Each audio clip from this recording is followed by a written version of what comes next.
Hey Rice Rangers, Emily Smith here, excited to read to y'all. Um, One of my favorite authors in elementary school, his name is Roald Dahl, and he has written many books. Some of the titles that you might know called Matilda, Charlie and the Chocolate Factory, James and the Giant Peach. He's a whimsical author. He has a very amazing vocabulary, and he just paints these very funny stories. And those were the types of stories that I was drawn to as a kid. They may not be the type of books that you enjoy right now, but they may be something that you're drawn to at some point. So one of the books that I wanted to read to y'all is called The Magic Finger. It's a shorter book, but we still may have to break it up into a couple of videos, but I hope that y'all enjoy his reading. There's a few illustrations in here, so I'm gonna try to prop this up so y'all can see. The farm next to ours is owned by Mr. and Mrs. Gregg. The Greggs have 2 children, both of them boys. Their names are Philip and William. Sometimes I go over to their farm to play with them. I am a girl and I'm 8 years old. Philip is also 8 years old. William is 3 years older. He is 10. What? Oh, all right then, he's 11. Last week, something very funny happened to the Gregg family. I'm going to tell you about it as best I can. Now, the one thing that Mr. Gregg and the 2 boys loved to do more than anything else was to go hunting. Every Saturday morning, they would take their guns and go off into the woods to look for animals and birds to shoot. Even Philip, who was only 8 years old, had a gun of his own. I can't stand hunting. I just can't stand it. It doesn't seem right to me that men and boys should kill animals just for the fun they get out of it. So I used to try to stop Philip and William from doing it. Every time I went over to their farm, I would do my best to talk to them about it. But they only laughed at me. I even said something about it once to Mr. Gregg, but he just walked on past me as if I wasn't there. Then one Saturday morning, I saw Philip and William coming out of the woods with their father, and they were carrying a lovely young deer. This made me so cross that I started shouting at them. The boys laughed and made faces at me, and Mr. Gregg told me to go home and mind my own P's and Q's. Well, that I did. I saw red. And before I was able to stop myself, I did something I never meant to do. I put the magic finger on them all. Oh dear, I even put it on Mrs. Gregg, who wasn't there. I put it on the whole Gregg family. For months, I'd been telling myself that I would never put the magic finger upon anyone again, not after what happened to my teacher, old Mrs. Winter. Poor old Mrs. Winter. One day, we were in class and she was teaching us spelling. Stand up, she said to me, and spell cat. That's an easy one, I said. K-A-T.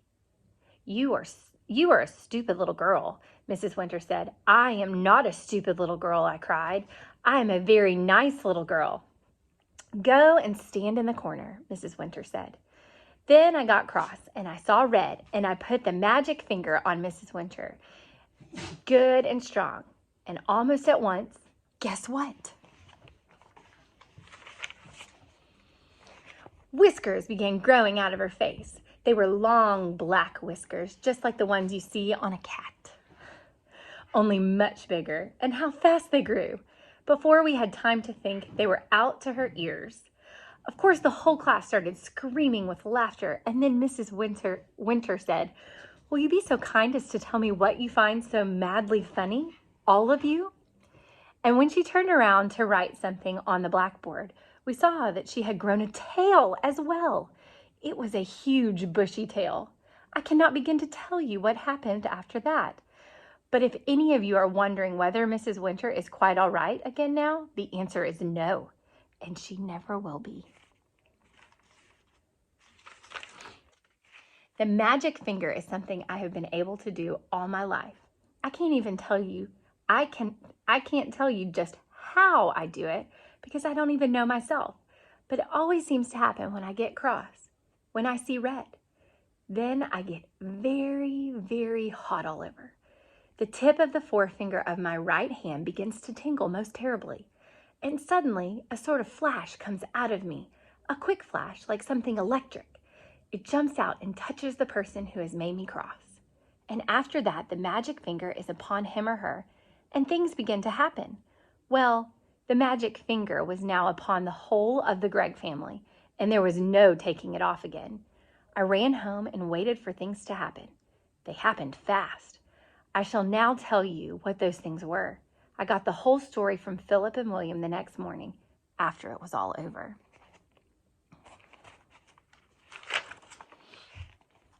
In the afternoon of the very same day, I had put the magic finger on the Gregg family. Mr. Gregg and Philip and William went out hunting once again. This time they were going after wild ducks, so they headed toward the lake. In the first hour, they got 10 birds. In the next hour, they got another 6. "What a day!" cried Mr. Gregg. "This is the best yet!" He was beside himself with joy. Just then, 4 more wild ducks flew over their heads. They were flying very low. They were easy to hit. Bang, bang, bang, bang went the guns.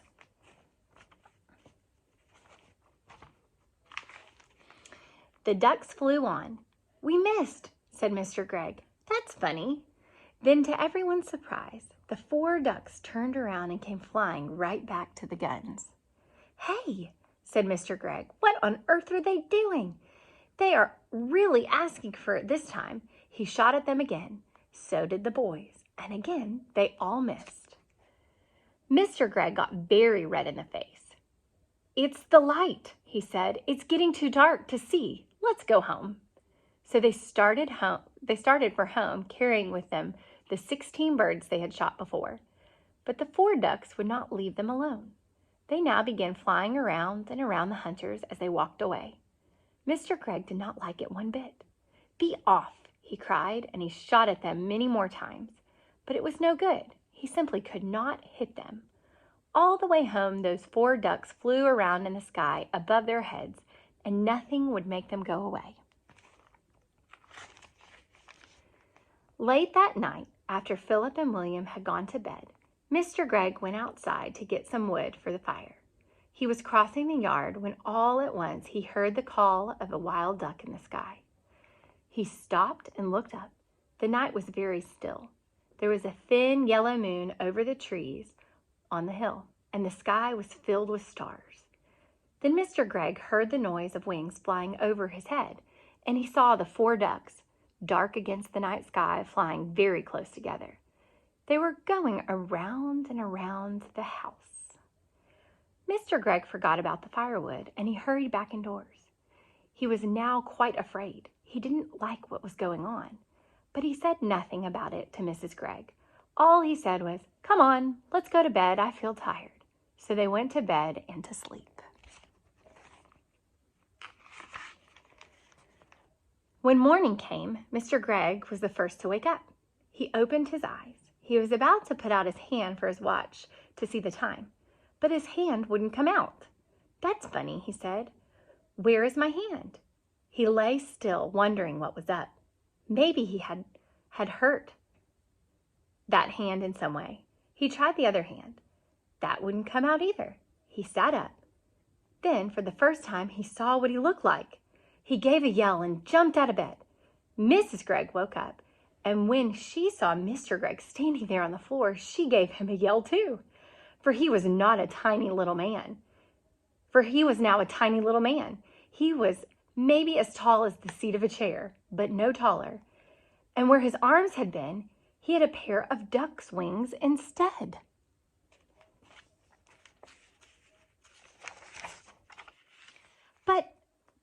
But, cried Mrs. Gregg, going purple in the face.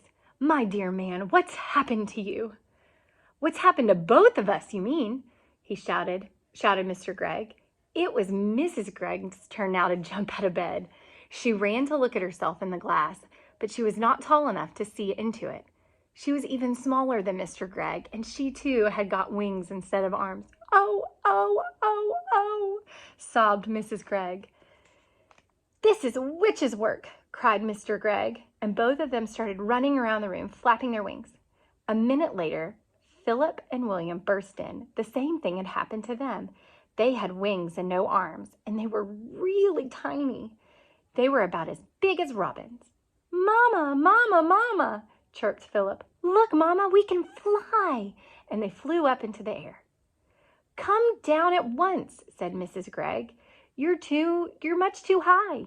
But before she could say another word, Philip and William had flown right out the window.